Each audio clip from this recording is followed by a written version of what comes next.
నా బిడ్డ 9 నెలల నుంచి కనిపించట్లేదు. 2 రోజులు దాటితేనే ఇంక దొరకదని చెప్తారు. మర్చిపోండి మీ బిడ్డనని చెప్తారు ఉన్నత పోలీసు అధికారులు.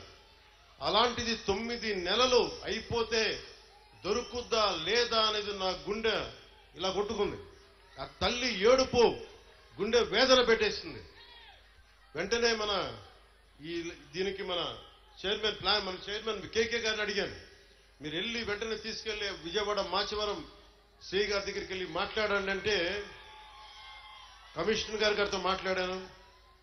9 నెలలు దొరకని బిడ్డ 9 రోజుల్లో దొరికింది.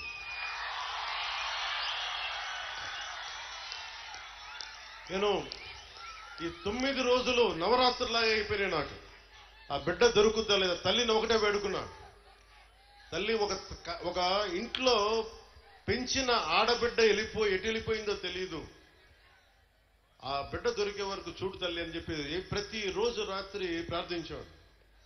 నా ప్రార్థనలు ఆంధ్రప్రదేశ్ పోలీస్ శాఖ సమర్థత, ధైర్య సాహసాలు, వారి అపార నైపుణ్యం కేరళలో చూశారు, బెంగళూరులో చూశారు. ఎక్కడ భీమవరం, ఎక్కడ విజయవాడ, ఎక్కడ జమ్మూ అండ్ కాశ్మీర్. ఆ బిడ్డ జమ్మూ అండ్ కాశ్మీర్లో దొరికింది. జమ్మూ అండ్ కాశ్మీర్ పోలీసు వెళ్లి తీసుకొచ్చారు.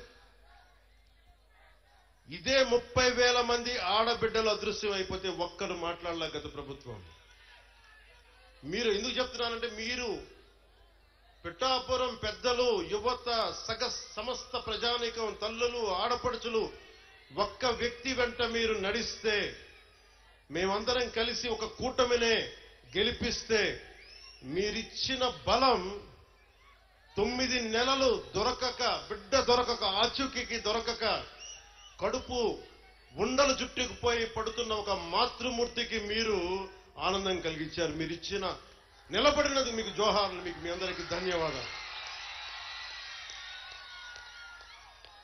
అంటే ఇది 9 నెలలు దొరకంది 9 రోజుల్లో దొరకగలిగింది అంటే పోలీసింగ్ లో తప్పు లేదు,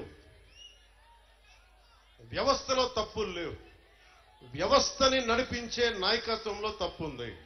సరైన నాయకత్వం గనక రాష్ట్రాల్లో ఉంటే ఇలాంటి సమస్యలు చాలా తక్కువలో ఉంటాయి. నా దాకా మొన్న ఉన్నతాధికారితో మాట్లాడుతున్న మీ దాకా వచ్చి దాదాపు ఒక ఐజీ స్థాయి అధికారి చెప్తా ఉన్నారు, మీ దాకా వచ్చి సమస్య పరిష్కారం అయిందంటే కింద స్థాయిలో వ్యవస్థలు సరిగ్గా మీ అంత బలంగా పనిచేయట్లేదు, అది మేము కూడా సరిదిద్దుకోవాలని ఒక ఐజీ స్థాయి అధికారి చెప్తుంటే నాకు నిజంగా చాలా ఆనందం కలిగింది. ఆ మార్పు వచ్చింది. ఒక్కొక్క ఎమ్మెల్యేకి నాకు 70,000 నేను అనుకున్నాను, అందరూ అనుకున్నారు. పిఠాపురంలోనే పవన్ కళ్యాణ్ నెంబర్ 1 మెజారిటీ వస్తుందని అందరూ చెప్తా ఉంటే ఏమో అనుకున్నాను, నేను ఒకటే అనుకున్నాను.